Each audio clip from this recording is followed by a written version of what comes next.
नमस्कार, मैं doctor Neelam Chaudhary, assistant professor government law college Ajmer.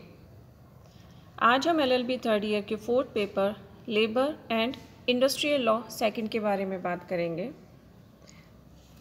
आज का हमारा जो टॉपिक है वो द एम्प्लॉयज़ कंपनसेशन एक्ट 1923 से संबंधित है। इस एक्ट की ये आज लास्ट क्लास है, जिसमें सबसे पहले हम लोग चैप्टर 4 में सेक्शन 35 के बारे में बात करेंगे। सेक्शन 35 बात करता है प्रतिकर के रूप में दिए गए धन के अंतरण के लिए अन्य देशों के साथ किए गए ठहरावों के बारे में। इस धारा के अनुसार केंद्रीय सरकार इस अधिनियम के अधीन आयुक्त के पास निक्षिप्त ऐसे धन को जो ऐसे व्यक्ति को अधिनिर्णित हुआ हो या शोध्य हो जो किसी विदेश में निवास करता है या करने जा रहा है, ऐसे विदेश में अंतरित करने के लिए और कर्मकारों के प्रतिकर से संबंधित विधि के अधीन किसी विदेश में निक्षिप्त किसी ऐसे धन की जो किसी ऐसे व्यक्ति को अधिनिर्णित हुआ हो या शोध्य हो जो किसी राज्य में निवास करता है या करने जा रहा है, किसी राज्य में प्राप्ति, वितरण और प्रशासन के लिए नियम शासकीय राजपत्र में अधिसूचना द्वारा बना सकेगी। परंतु प्राणांतक दुर्घटनाओं के संबंध में इस अधिनियम के अधीन निक्षिप्त कोई भी राशि संप्रक्त नियोजक की संपत्ति के बिना तब तक ऐसे अंतरित न की जाएगी जब तक राशि प्राप्त करने वाले आयुक्त ने धारा 8 की उपधाराओं 4 व 5 के उपबंधों के अधीन उसके वितरण और प्रभाजन को अवधारित करने वाला आदेश पारित न कर दिया हो।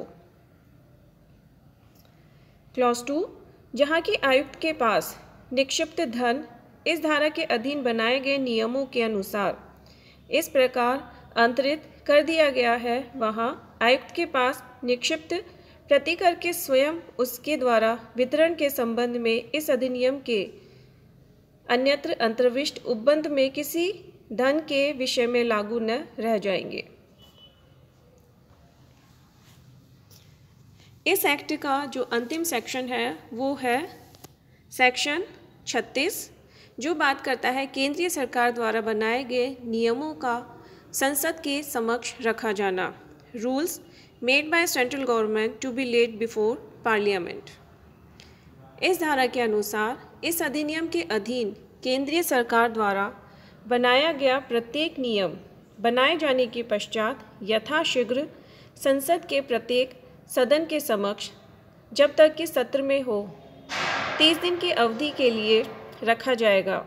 यह अवधि एक सत्र में अथवा 2 या अधिक अनुक्रमिक सत्रों में पूरी हो सकेगी यदि उस सत्र के या पूर्वोक्त अनुक्रमिक सत्रों के ठीक बाद के सत्र के अवसान के पूर्व दोनों सदन उस नियम में कोई परिवर्तन करने के लिए सहमत हो जाए तो तत्पश्चात वह ऐसे परिवर्तित रूप में ही प्रभावी होगी।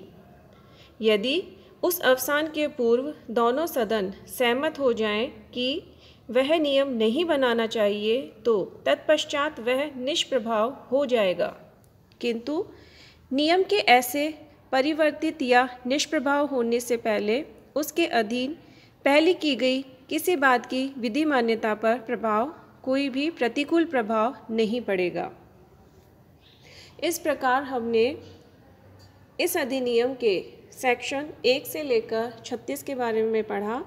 इसे अलग अलग अध्याय, मुख्य रूप से 4 अध्यायों में विभाजित किया गया है और इन सभी सेक्शंस में बताया गया है कि प्रतिकर क्या होता है, नियोजक कौन होगा, कर्मकार कौन होगा, आयुक्त किस व्यक्ति को बनाया जा सकता है और कंपनसेशन को पाने के लिए किस प्रकार का प्रोसीजर फॉलो किया जाएगा, जो आयुक्त है कमिश्नर उसके पास किस प्रकार की सिविल कोर्ट्स की पावर्स होंगी, वो किस प्रकार नियोजक को नोटिस दे सकता है।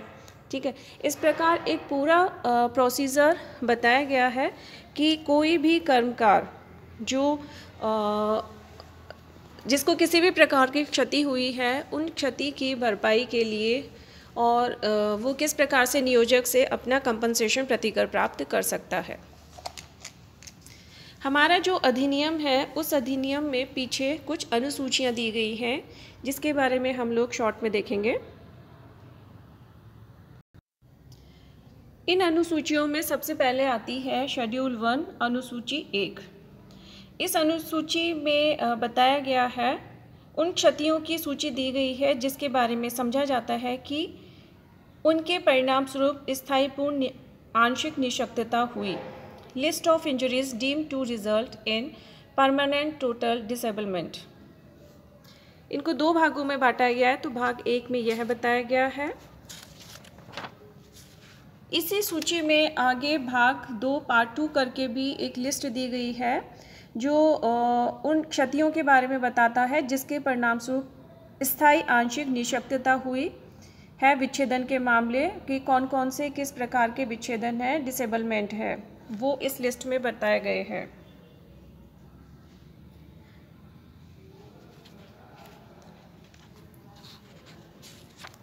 नेक्स्ट आता है इसमें शेड्यूल 2 अनुसूची 2। अनुसूची 2 में उन व्यक्तियों की सूची जो कर्मकार की परिभाषा के अंतर्गत धारा 2(1) के उपबंधों के अधीन रहते हुए आते हैं। List of person who subject to the provisions of section 2(1) NN are included in the definition of employees.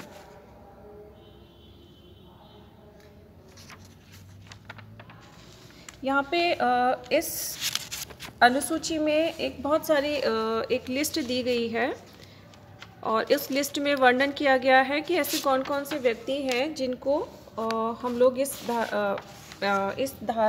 Act के प्रयोजनों के लिए शामिल कर सकते हैं। नेक्स्ट आता है अनुसूची 3 शेड्यूल 3 उपजीविका जन्य रोगों की सूची, लिस्ट ऑफ ऑक्यूपेशनल डिसीज़। ठीक है, इसमें ऑक्यूपेशन बताया गया है कि ऐसे कौन कौन से ऑक्यूपेशंस हैं, ठीक है, और उनसे कौन कौन सी ऐसी डिजीज़ बीमारियां हो सकती हैं। जैसे कहीं पे कोई काम कर रहा है, वहाँ का जो वायु है, एयर है, वो अगर ख़राब है तो उसकी वजह से भी किसी को कोई भी संबंधित जोखिम में काम करते हैं तो उससे संबंधित कोई भी बीमारी हो सकती है। जैसे हम 1-2 एग्जाम्पल देखते हैं। जैसे इसमें लिस्ट में दिया गया है कि संक्रामक और परजीवी रोग जो उस उपजीविका से हुआ हो जो जहाँ संदूषण की विशिष्ट जोखिम हो। तो इसमें जो नियोजन है, एम्प्लॉयमेंट है, वो किस तरीके का हो सकता है। सभी कार्य जो स्वास्थ्य प्रयोगशाला कार्य के लिए उच्छन्न करते हों, सभी कार्य जो पशु चिकित्सा कार्य के लिए उच्छन्न करते हों, जीव जंतु शवों, ऐसे शवों के भागों या व्यापारिक माल के जो जीव जंतुओं या जीव जंतु शवों द्वारा संदूषित हो गया हो, हथाले से संबंधित कार्य हो, अन्य कार्य जिसमें संदूषण के विशिष्ट जोखिम हो। इस प्रकार एक बहुत लंबी लिस्ट दी गई है जिसमें बताया गया है कि ये काम करते हुए व्यक्ति को ये बीमारियां हो सकती हैं। जैसे जो नाइट्रस होता है, नाइट्रस जो फ्यूम होती है, ठीक है, उससे संबंधित कोई भी कार्य कर रहा है तो कोई व्यक्ति, तो निश्चित तौर पर उसे कोई ना कोई बीमारी होने की आशंका रहती है। तो यहाँ पे एक लिस्ट दी गई है, लिस्ट ऑफ ऑक्यूपेशनल डिजीज़। अंतिम सूची आती है वो है अनुसूची 4 शेड्यूल 4। अनुसूची 4 बात करती है स्थायी निःशक्तता और मृत्यु की दशा में प्रतिकर की रकम के एक मुश्त समतुल्य रकम निकालने के लिए गुणक। Factors for working out lump sum equivalent of compensation amount in case of permanent disablement and death. तो यहाँ पे इस लिस्ट में बताया गया है कि किस तरीके से किसी भी कर्मकार को स्थायी निःशक्तता या मृत्यु की दशा में प्रतिकर की जो रकम है वह किस प्रकार से प्रदान की जाएगी। इसी के साथ हमारा जो एम्प्लॉयज़ कंपनसेशन एक्ट है वो समाप्त होता है। धन्यवाद।